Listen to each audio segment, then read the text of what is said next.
everybody. Welcome to Bedford County Sports Live. I'm Bill Anderson. Alongside me, the boss man, David Thomas. I don't know about balls. I'm glad to be back, though. I know that. Good to have you back. Yeah.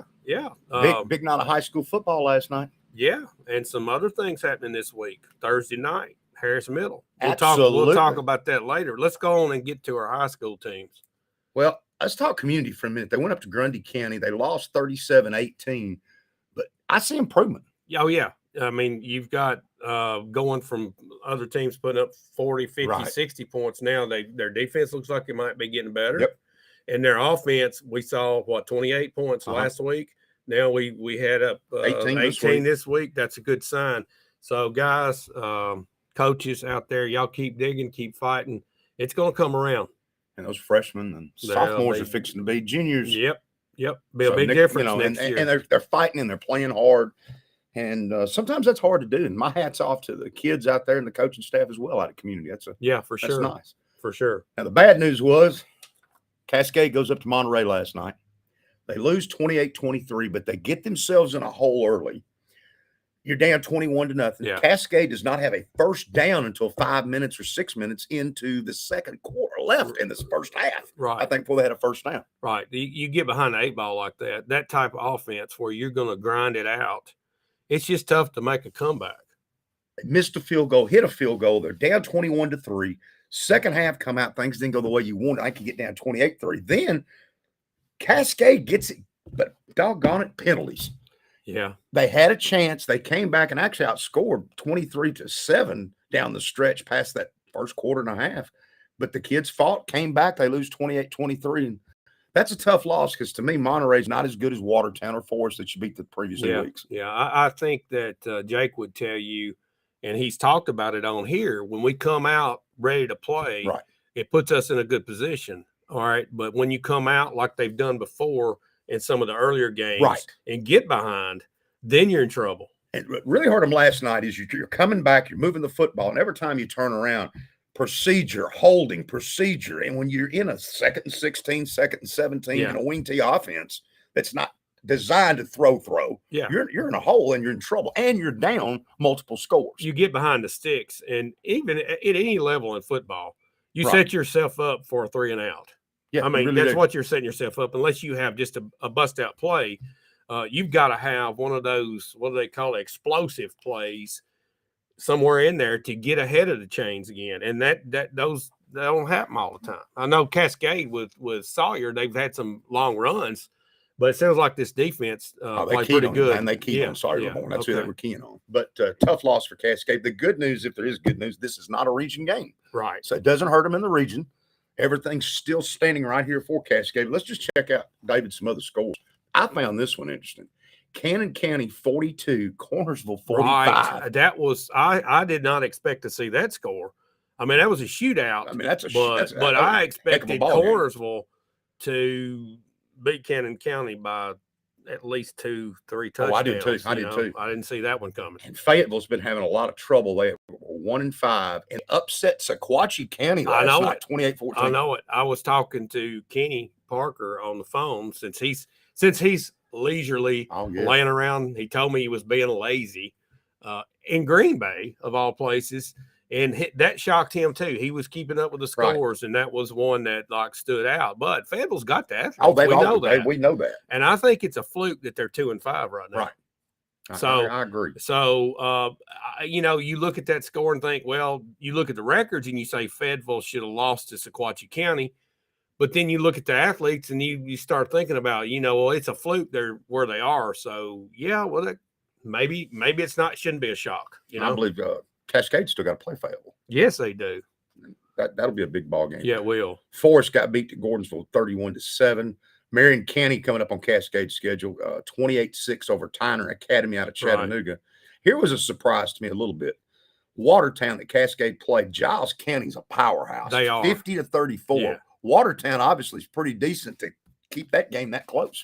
Giles County should not be at the level that they're at. They shouldn't be 3A. They should be at least 4A. They should be 4A because I know Central, we played them several times back, 10, 12, 15 years ago, and they were always a tough battle. The old District 8 back in the day was Giles County, Lawrence County, Lincoln County, Columbia, Shelbyville, Tullahoma. Yeah. Yeah. And I don't think Giles has shrunk that much, but hats off to them. Yeah. Surprise too. Over in Maury County last night, Spring Hill, Shelbyville's upcoming opponent, 17, Columbia 20. That one blows me away. 20-17. The team that Shelbyville played with those 4 great athletes would have beat Spring Hill by 2 or 3 touchdowns at least, maybe 4 or 5. And I'm just shocked. wondering, is it one of these situations where it's Dr. Jekyll, Mr. Hyde? Which team's going to show up? Because I know against Marshall County, Columbia did not play very well at all. I don't think they even scored. And then you see the way they played against Shelbyville. I'm thinking, well, this we'll see them again in the state tournament, in the playoffs. But my understanding was they lost to Tullahoma bad last week. Tullahoma won last night 41-6 over Lawrence County. But my understanding in that Tullahoma Columbia game, Columbia got it back to like 20-14. Right. Tullahoma's going to punt. Well, they've got somebody out wide. Columbia has nobody on him at all, and he goes for a touchdown. That really flipped that game. But Tullahoma obviously coming on, playing better. Yeah, and how did they lose to Franklin County, who loses to Lincoln County 28-24? It's Franklin County's only win of the season was against Tullahoma. It doesn't make sense, does it? No, it really doesn't. It's this region, which they used to call them districts. I always want to say district, but this region outside of Central being at the top is a mystery to me. I mean, how does Columbia play good one week and play bad the next, or what? I don't know. We don't see really, the they played bad the last 2 weeks to me. I mean, yeah. I mean, it doesn't make any sense in the way they play. County, that Spring Hill right up the road, Dr. Garrett's alma mater, by the way. But that has got to be a big rivalry game you would assume in County where you're going to have your A game on. Right. And, just looking at these scores and thinking about Shelbyville's region, I'm looking toward that last game of the year, and it's going to be a showdown. Yes. Tullahoma, Shelbyville, old school Tullahoma, rivalry. Shelbyville. Yep. And you got some extra ties there. Yes. Our starting quarterback, played at Tullahoma and transferred here. So there's some blood there that might get a little chippy. It could. And but it's going to be one of those blowouts. I mean, it's going to be a knockdown drag out. Tullahoma's going to bring a crowd. It's going to be standing room only at Central High School that last week of the season. But we got to get there. Oh, absolutely. We got 3 other games to get there. Starts Friday night with Spring Hill coming here. And Spring Hill playing Columbia that tough. They're not going to be a cakewalk. No. It doesn't look You're going to have to be ready to play, it looks like. Of course, you have to be ready to play every Friday night. Webb last night lost to CPA 51-0.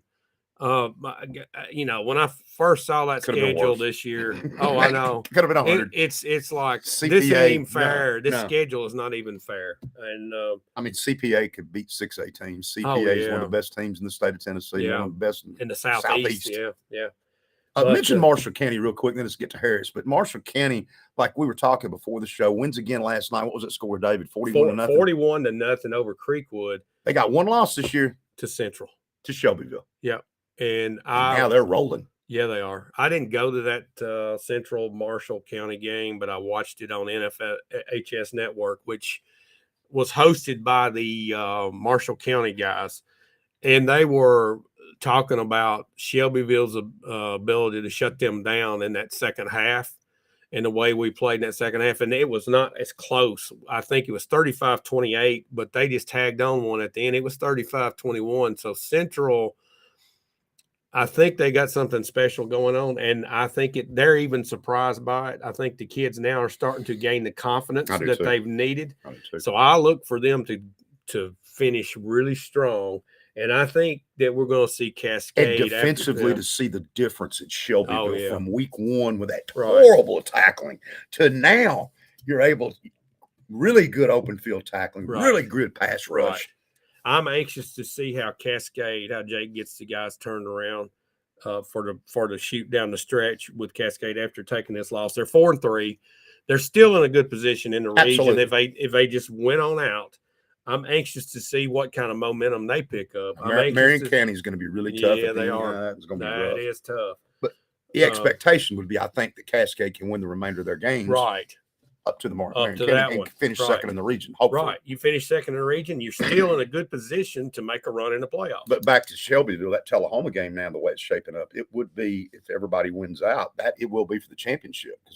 Yeah, Oklahoma has a loss, but for still sure. the tiebreaker would For go the sure. other way. Well, Bill, let's throw a thanks out to our sponsors again this morning. First Bank here of Shelbyville, here on Madison Street. Go see Mr. Brent Kennedy, and if you have any banking needs, they can take care of you there. And Kincaid Service Company. Bill, over the years, Kincaid has been one of those staples of Shelbyville. Absolutely. It's almost like an institution of Shelbyville. Well, and for years, Calvin Kincaid, that's just who you went to. Yeah. And now it's Mark and Eve Kincaid. They and I'm telling you, continue the trend. Stop in and see them. And now they've got furniture, they've got refrigerators, they've got televisions. There's not much they don't have. And the big thing they've got is service. Exactly. It's in their name, and that's what they do. It is what they do. And but you don't get that. When these chain stores, you go buy something, it breaks tough. Right. All right, Bill. Let's talk about Central football and what's going to happen in October. Okay. What's the date of the fish fry? The fish fry is October 20th. It's the Lincoln County game, and Randy Clanton and I are going to be cooking fish. We're going to have hush puppies. We're going to have white beans, and we're going to have desserts, homemade desserts, Coach Dryden says. And we're looking for a big turnout. We're going to have some little slaw and potato salad. Slaw and potato salad, the works. All right, and we're not talking about just this catfish and all that. We're talking about walleye, crappie, bass. Everything came out of Tim's Ford or Normandy. And I tell you what, that walleye, good stuff. I ate some of that. That's good, not long ago, man. That's some good stuff. So, guys, you want to get in? All right, we're going to give some tickets away, right? All right. Well, you got the trip. David Thomas has got our trivia question. I've got a trivia question. Okay, if you're on chat right now, be ready to answer this question because whoever types it in here first is going to win 2 tickets, right? 2 tickets. 2 tickets to the fish fry, which is October 20th. Right. Tailgating time. At Central High School. Lincoln County game. Okay. Here is a trivia question, and I know somebody's going to get this fast. He wore number 86 for the Atlanta Falcons. He played from the late 60s all the way through 1982. He also played his high school football at Harris Training School and was on that big run that they had. Right. And they went undefeated. He played tight end. Give us his first name, his nickname, and you win 2 tickets. And we're waiting. Mary Lynn Dickens says, Jim Mitchell, we need his nickname. Mary Lynn, you know it. Come on. All right. We'll see it. All right. First one that tells us his nickname. Somebody's Googling that right now. I say Pork chop. Melissa Terry Prater. That's it. You win it. All right. Mary Lynn, you were this close, and you know what? She was so close, Bill. I'm going to buy her 2 tickets. Well, I'll tell you what. You buy one, I'll buy one. Okay. We're going to buy you 2 tickets. All right. Mary Lynn, you got Jim Mitchell, which is right. You were first, but you did not get his nickname. But you're going to get 2 tickets anyway. Absolutely. We're going to split them. All right. Sounds great. All right. Thanks, guys, for participating in that. That was quick, too. Yeah. You were right. Let's roll back now to what happened Thursday night. If you notice behind us on the screen, we have the logo of the Harris Middle School football team at Harris Middle School. So they win their 3rd CTC championship in overtime. What was that final score? 40-34. 40-34. Against Bridgeforth, which is Giles County. Which they already had a shootout once this year. 51-45 or something like that. Right. So the running back at Harris is pretty good. I know. Torian Mathis. He's pretty good. He didn't quite get to 200 yards this week. I think he had like 180 or so. So he was a standout. Our quarterback, Rucker, played an outstanding game. And I know Lucas Tyndall on defense played outstanding. Mary Lynn, I know your son had a big impact and made all conference. Jaden Hernandez had a big catch toward the end of the game that sent it into overtime, 40-yard pass. So they put on a show out there, and I was talking to a guy that's not a big football fan that told me it was one of the most exciting football games he'd ever been a part of in person and saw in person. Outstanding job of the coaching staff. And that clip I sent you came from the principal, Patrick Hasty, where he sent you where the running back scores at the end of the game for the ball game. But very exciting, great crowd out there for a middle school game. You could see he took his phone and scanned the stands. They had a wonderful crowd at that ball game. And just a huge win. And hats off to those kids. Hats off to the coaches. They've lost one game in 3 years. One game in 3 years. It's amazing. And they could not be here this morning, but they're going to be with us next week. Next week, we're going to have the Harris coaches. They were on here about 4 or 5 weeks ago in the middle of their season. They took that loss, which I think they had a roll going, and they had that loss, and I know that hurt them a little bit psychologically, but they bounced back strong. When they finished, they're the champs again, and they've got something special going at Harris Middle School. Coach Candy and Coach Evans will be on with us, and hats off to Patrick Hasty, the principal up there at Harris Middle School. He's done a great job as principal, but he's also athletic minded, which helps as well. I'll try to see if Patrick would come on with us too. That'd be awesome. Hey, we'll have a room full. We'll have a room full. Talk a little Harris football and congratulate those kids on a great win and a nice championship. Okay, and we got Tristia Bankston. Cascade High School golf girls are going to state. Oh, nice. Third time. Wow. Awesome. Thank you. That's great. That's something that gets overlooked. Yes. That there's a lot of work that goes into the golf. And all these other teams besides football, I know we focus on football.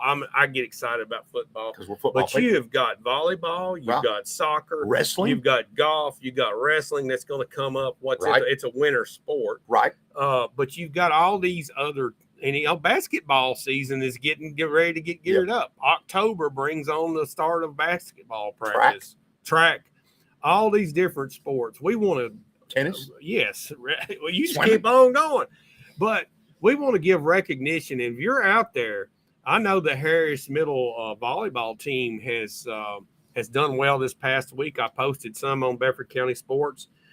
They won, and they're going a little farther. I don't know how some of the other teams are. With just me and you, it's hard for us to cover all this stuff. So we want to hear from you. We want to give recognition to these kids that are out here working hard, because golf is one of those sports that it's a grind. It's mentally challenging, and it's also has a physical aspect to it. So hats off to the Cascade High School girls golf going to the state. The Cascade Middle School starts basketball next week. It's here, man. No, it is here. It is here, and we're still wide open in football season. As soon as we get closer to basketball, I know that Webb reached out to me. We're going to have the boys coach, maybe the girls coach. We're going to have Webb coaches on, Coach Young and Coach Turnham, and try to get them on. And Cascade Community Girls Program, that's coming up. Right. And it's an exciting time. Yeah, they've got a lot of stuff going on. But right now, it's football because it's football season. Absolutely. So let's change gears real quick now. Let's start talking a little college ball. Right. Everybody's focused on Rocky Top this week. We got South Carolina. We're a 12-point favorite. Mm-hmm.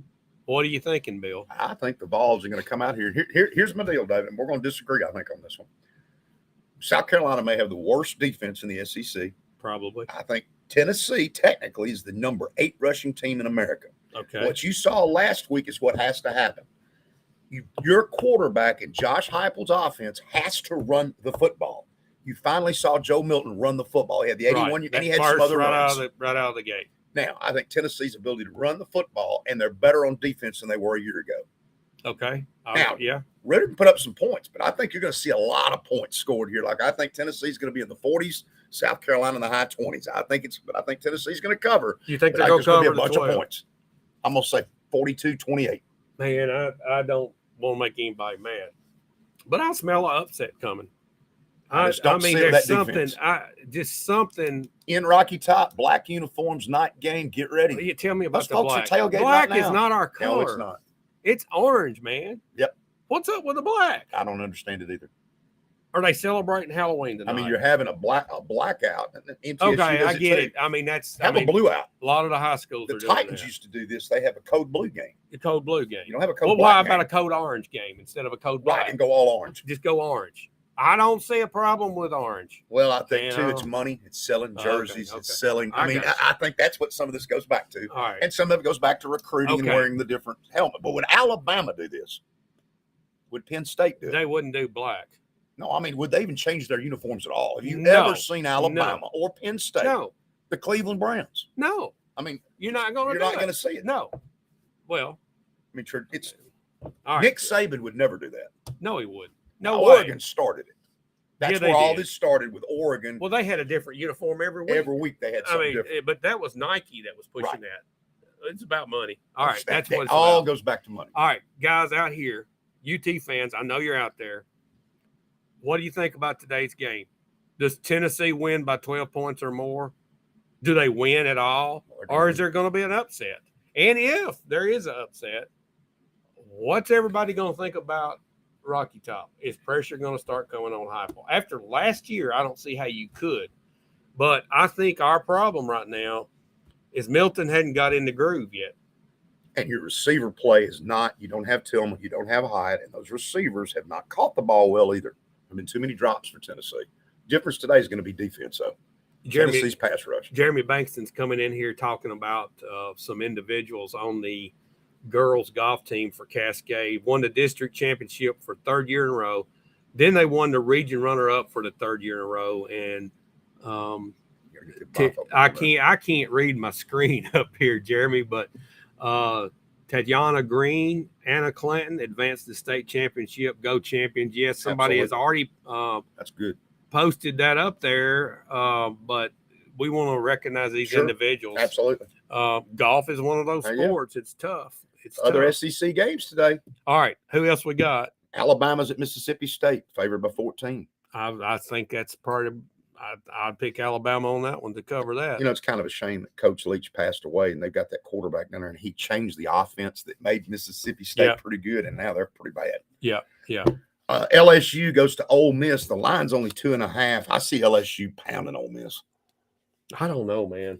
There's something about that Dart kid. You put pressure on him, he tends to turn it over. Yeah, he will. He'll force that ball. It's not that Lane Kiffin offense we're used to seeing. I'm just not seeing it. No, he's not Corral. That's for sure. Georgia's at Auburn. My wife's alma mater. Well, Georgia's going to roll there. Auburn, I don't think, can score. No. I mean, they just don't have that firepower yet. Texas A&M's at Arkansas, or actually it's at Jerry's World, but they're calling Arkansas a home game. Here's my upset of the day. You're going to pick Arkansas. I'm going to take Arkansas to win the game outright. A&M's losing their quarterback. The better quarterbacks at Arkansas. Well, let's say the typical Jimbo Fisher team is going to lose this game. Yes. That's what I'm picking it on. Yeah. All right. So, I think you're right. That's my upset of the day. I got another upset for it's non-SEC related. Comes on early. Clemson is at Syracuse up in the Carrier Dome. I'm going to take Syracuse to upset special to outright beat Clemson. It's +7. I think that's you're probably going to be right about Syracuse is not bad. That Carrier Dome's a tough place to play. It's loud. Yeah. This is not your same Clemson Tigers. No. Missouri is at Vanderbilt up in Nashville, 13.5-point favorite for Missouri. I think Missouri wins. I'm going to predict Vanderbilt to cover, though, and not get beat by it that bad. I think it'll be a close ball game. Could be. And then here's a team. It's not SEC either. This may be the best team in the United States that I've seen. Washington. Yeah. Offensively, defensively, putting it all together. Now, I haven't seen them play an SEC team or whatever, but so far, for my money, I'm not so sure Washington Huskies aren't the best team in America right now. They might be. They've been inching their way up the top 10. And on our Bedford County top 10, they're getting votes every week. In that next week, I'm gonna move them up into the top 5. I think because if they roll if they roll this week over Arizona, I think you've got to consider them, and they're going to be equivalent to that Ohio State, Michigan level. USC, Colorado. We'll mention that because it's Coach Prime time. Yeah, the line's 23.5. I think Colorado's going to play better at home. They're not going to win a ball game, but I do think they will cover the spread. I think because I don't think USC has very good defense. What you're taking to 17 points versus maybe 17, 14, 17. And I believe the Henry kid, what's that kid's name for Colorado? I don't know him. The one that plays both ways. I hadn't been following Henry kid. Anyway, he plays receiver and he also plays cornerback. Yeah. He gets hurt, wants to play, and Coach Prime tells him, says, I'm not going to let you play. I care about you more than Bill. I don't know if it's bothering you, but there is a fly. Oh, it's bothering me flying around in here. It's almost as big as that eagle that you see back there behind us. That sucker's flying around. All right, we'll stop again and thank our sponsors, First Bank here of Shelbyville and Kincaid Service Company, as we go now and transfer into pro football. We're going to talk some Titans. Bill, it is my understanding that Traylon Burks is out for the game again. I'm very disappointed in this one. I don't get it. I don't know what's wrong with him. I don't know. He's not been hurt in the game. Precaution. Man, This you is got a pro football league, National Football League. I'm telling you, I don't know, something about the Titans. They've got issues as far as the want to get on the What field. bothered me most last Sunday, have you ever seen a Mike Vrabel team get manhandled at the line of scrimmage on both sides of the ball? No. Not the offensive line was bad. Your defensive line got manhandled and too. they're supposed to be our top unit is our defensive line. Deshaun Watson hadn't played well since he played for the Texans several years ago. Yeah. Plays great against the Titans. We don't get any pressure on him. No. And when your front four couldn't, to me, you had to adjust, blitz, do something different, and get after Watson. Yep. Never saw it. No. So now we're looking at Cincinnati. That to me, Cincinnati is a step up from the Browns. I think they're a little bit better. You got the best receivers in football. Yeah. Jamar Chase. I know. T. Higgins is no joke. No. Boyd's no joke. And Joe Burrow is a pretty good quarterback. Is he back close to 100%? I don't think he's 100%. They say it's a short week for Cincinnati coming off Monday Night Football with that injury. Now, he's not even listed on the injury report this week, but I think he's hobbled. It's my understanding that but I think that's still bad news for us. Yeah. Well, Derrick Henry and DeAndre Hopkins did not practice yesterday. How do you prepare at this level for a professional football game and you're not practicing? I don't know that a lot of teams practice that much on Fridays anyway. But well, I will say this. He wasn't even there, though. Why would Derrick Henry need a mainstay when he got 2 carries in the first half last week? I don't know. They must be having some tough practices for all these guys. I'm just saying that, he's never had this year over 15 carries in a game, 3 games in. The guy should be getting 25, 30 carries, not 15. I'm going to say this, and you might disagree with me. Mike Vrabel, when I see him and his history at Tennessee and his history in the NFL and his other coaching, I see him as tough as nails. Me too. But I see a Tennessee Titans team that's soft as a pillow right now. I can't disagree with you. I'm very disappointed. Very disappointed. And it's not his character. So where is this coming from? You're our insider. Man. Well, what do you think's going on up there? I'm really not sure, but I take some of this back to a mistake we've made. This is 3 years in a row into it.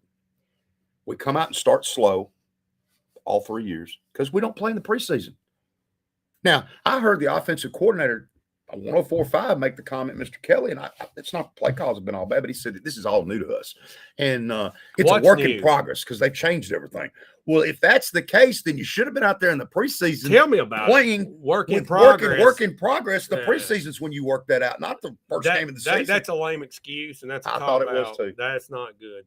And I don't think the other problem is speed for the Titans. You watch the Miami Dolphins for a minute, and they've got elite speed. The Titans can't get separation. I'm ready for one of these coaches to come out. I'm ready for Vrabel to come out and say, we're just not good. And if you can't get separation, then you got to be good at running the football and power football, and I don't see that either. No. I don't know. Our offensive line, of course, everybody knows that it is kind of. Now, here is some good news for the Titans. Did you know Petit Ferrer is not suspended for 6 games? Now he'll be back next really? week. What NFL happened? Changed the rule. Did he appeal that? No, the NFL decided if you had gambled on non-football, you got 6 games. It's now 4, which means Jameis Williamson of Detroit gets to come back next week too. So the question is, and I guess all this goes to like DraftKings and all this, even fantasy football. If they're a part of that, that's considered gambling. But what bothers me is the NFL welcomes the money from the casinos. They sponsor the NFL, and then when it's perfectly legal to place a bet, you penalize the player. Right. I don't get it. Unless it's a game that you're playing in. But you can bet the game. It's okay at your house, but you can't do it at the team facility on your phone. What difference does that make? If it's okay one place, then it's not another. And then I don't know that this was related to the players the way it should have been. Right. And maybe that's why the NFL dropped it back to 2. Right. Well, but now if you bet on your team or your sport, you're out for a year. Yeah. Well, it's good to get it back. But this will be just betting on whatever, but it'll be good to have that will change. That will shift that line around some. But again, I see the gaping hole at left tackle. What about our rookies? What about our rookies? He's out this week because of the appendectomy. So it's just one more week. Okay. But I'm not so sure he's not your left tackle, not a left guard. Right now, we don't have a left tackle. I'm sorry. We don't. And this is 2 years in a row. It's embarrassing. And you got another problem coming. There's a really good pass rusher. I'm trying to think of the kid's name for Cincinnati. He's going to be a handful. Was it Myles Garrett that gave? Garrett. Garrett's going to give a lot of people fits. Well, yeah, but he gave him so tips. I wouldn't have told that on primetime television. He gave me some tips. Are you kidding me? No, that's pretty bad. That's bad. Well, I mean, it's good that he's helping him a little bit. It's good to see players reach out to each other. But I was trying. I'm gonna mention my daughter really wanted to go to this game. Uh-huh. She loves Joe Burrow, loves the Titans, big football fan. She likes Joe Burrow. Mm-hmm. Do you know what it costs to go to a Tennessee Titans game now? A couple $100 probably for a cheap for seat. An end zone seat. Friend of mine, for the 2 pairs of tickets, $600. The cheapest I could find was $250 a ticket to sit in the end zone. David Thomas. Well, those told my daughter, I said, Julia, I'm sorry, honey, but I'm not paying $250, $500 to go sit in the end zone Tennessee Titans. Well, if we lose another game, those prices will come down. I can't believe they're high now. That's got to be more. What is the face value now? I had season tickets from '98 to 2014. They ran usually $36 is when mine started with. It was $36, $40. Yeah, I think mine were like 48, something like that. Now, when I got out of it, they were 120 or something. Well, if they gone to 242, if they doubled since then, it's crazy. Because you're priced. You've done what you're doing. The NFL is doing what NASCAR did. They're pricing everybody out. You're out of it. We're out of it. We got to watch it. You're out. Yeah. The only thing that's going to be left in this new stadium, I fear, is corporations, because the rest of us can't afford to go to the games. Well, they're building a bunch of sky boxes, and it's that club level. And I understand club level being high. Yeah, but to sit in the end zone, I know. $250. Yeah, but you just I got a 65-inch TV at home. I guess it's supply and demand. I just don't understand it though, Bill. Is there that many people willing to pay that? And well, when I'm watching on TV, and I'm thinking you'll see it tomorrow, I'm gonna see a bunch of empty seats too. Have you noticed that? Probably so. So I don't understand. And how do you scalp tickets anymore? Because now we don't have tickets. A ticket to sell. You have to have your smartphone and an app. How's that work? And they won't take $100 bills to pay for it either. No. At the game, they won't take cash. That's another topic that I could go off on for a little while. I'm telling y'all, you don't take cash, I'm not coming. There you go. And I'm not changing. I'm too old to change. You can't even go buy a thing of popcorn. No. And pay cash. And the revenue, and we talked about this on the show, I think maybe with Dr. Garrett last week, but for these high schools too, when you go to the credit card thing, you're losing 4.5% on your sale of your tickets to the credit card company. But your concessions, it's not the profit, it's the whole gross sale. Not only are you losing that 4%, you're also alienating the group of people that want to pay cash. Older people, especially. And anybody that wants to pay cash should be able to walk up and give $7 to get in a high school football game. Think of like Rutherford County, it's that way. Think of how much revenue you're losing to MasterCard and Visa and all those schools put together with concession. I mean, I'm just surprised that someone hadn't looked at it financially. Hey, we're losing money here. Well, I don't think it's really a financial decision. I think it's something else. Oh, I do we'll too. go into that. Cashless, I got you. Yeah. Other games, we got to talk about our good friend Kenny Parker. Yes, Thursday night football. Mr. Parker went up to see it's not frozen yet, but he went up to see the soon-to-be frozen tundra and watched the Detroit Lions spank the Green Bay Packers. And Detroit is a good football team. Let's talk about somebody else that looked soft the first half. Oh, well. Was just the Titans? I know. Kenny, your Packers.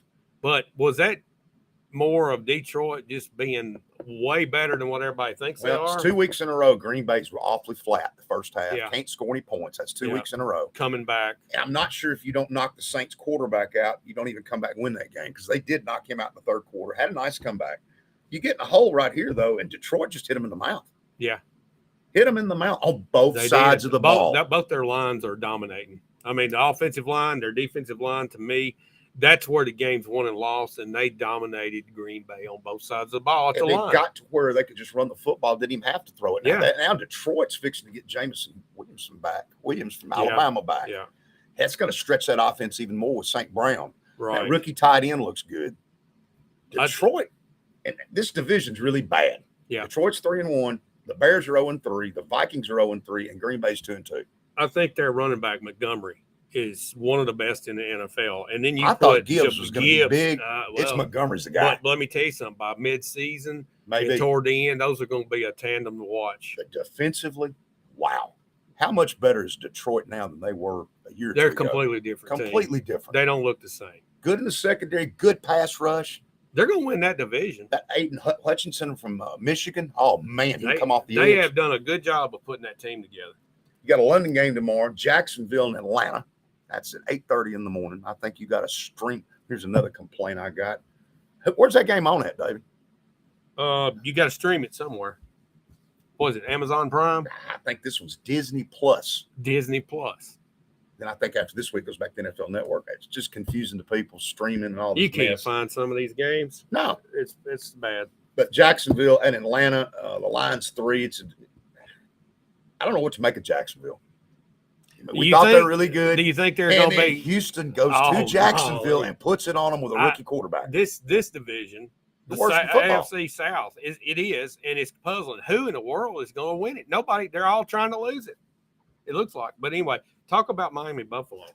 To me, this is your game of the week. The best team that I've seen in pro football by far is the Miami Dolphins. They're going to, man. And they scored 70 points on 71 snaps. How do you do that, man? They are like rolling right now. That's my team right now. I'll give you 71 snaps. Yeah. Hey, 70 points. Dan Reed, if you're watching out there today, I know the Dolphins are your team. And then you got an Alabama quarterback down there. I mean, you're double Miami Dolphins fan. But I know you're excited about this. And I think this is the first team in NFL history to throw for over 300 and run for over 350 and 350. It's crazy. 5 touchdowns rushing, 5 touchdowns throwing in the same game. And then what does Denver do right now? They're in bad shape. I just remember when Sean Payton called Nathaniel Hackett, the coach last year, and said it was the worst coaching job he'd ever seen. Well, giving up 70 points, which ties an NFL record. That's pretty bad. With Waddle out. I know. They're the second best receiver most teams won. To give you an example of how bad this was, go back to the Titans game. I think the Titans had 70 offensive snaps and had 94 total yards. Well, the lowest yardage output by a Tennessee Titan Oilers team in 49 years. 2 worst performances so far this year happened on the same week. Denver's performance and the Titans' performance last week. And of those 94 yards, 76 of them came on 3 pass plays. Think about that. I know. 3 and out. All the rest of them was 18 yards out of that side of those 3 plays. All you gained from scrimmage. All right, you got the Rams and the Colts. Rams-Colts, it's interesting. It's a division game. Now, my question is, do they play the rookie quarterback after the concussion? Because Gardner and Minshew, they're better with Minshew than they are Richardson. I think the owner's going to meddle. I want the rookie out there, and I like the Rams. And interesting to see. Let's just see. Everybody's bragging this week, Cleveland and Baltimore. How good's Cleveland really? We'll see this week. As good as that defense is, but they don't shut Baltimore down like that. No. Don't see it happening. I think the ability of Baltimore's quarterback to get out of that pocket and create is going to cause problems for Cleveland's defense. Now, if you're the TV people, Sunday Night Football, Kansas City and the Jets, that looked great in the offseason, didn't it? It doesn't now. No. Looks like a blowout now. It looks like. And your Monday night game is the Giants and the Seahawks. I don't even think I want to watch Monday Night Football this week. Let me tell you something about the Seahawks. Jake Bobo got his first. The one I've been watching since he transferred with Gary Smith from Duke to UCLA. They said he was too slow to play in the NFL. He wouldn't make a roster. He made the roster. He got his first touchdown, and it was a nice one in the back of the end zone. One of those toe tappers, and it came at a critical time. And Pete Carroll loves some Jake Bobo now. How bad did the Giants look? I don't know about them either. Last year they're a playoff team. Look. Yeah. And this year, who knows? It's amazing. Paid Daniel Jones all that money. I know. Unbelievable. Well, guys, we got to wrap up. What else you got? What about the tickets? We want to have them up here at the Winter Circle pick up our winners. The winners of our ticket. Let's scroll back here. Mary Lynn, you got 2 because you know how that worked. That's right. And then Melissa Prater, if you'll come by the Winter Circle, we'll have your tickets here. That's at 603 Evans Street. I got them in a car. I'll bring them in right now. We will have those for you too. And Mary Lynn, I might have them with me tomorrow. So if you're still watching, we'll get them to you. All right, guys. Next week, Harris will be here. We're going to do a little Harris Middle School. Anxious to see Chevrolet get back in action this week. And again, congratulations to the Harris Middle School Eagles. We got our coaching shows coming up. Monday night, Coach Tyler. Tuesday, Judge Dryden show. And then the community coaches show on Wednesday. You're going to be hosting that this week because I'm on special assignment. And I think maybe they're going to be on the upswing, playing a little better defense. So we'll be able to talk with Coach Grooms. And Coach Edie. I always enjoy Coach Edie as well. Thank you guys for watching. We'll be back again next week. Same time, same place. And again, thanks to First Bank and Kincaid Service Company for being our sponsors of this show. And thank you guys for watching. We'll see you again next week.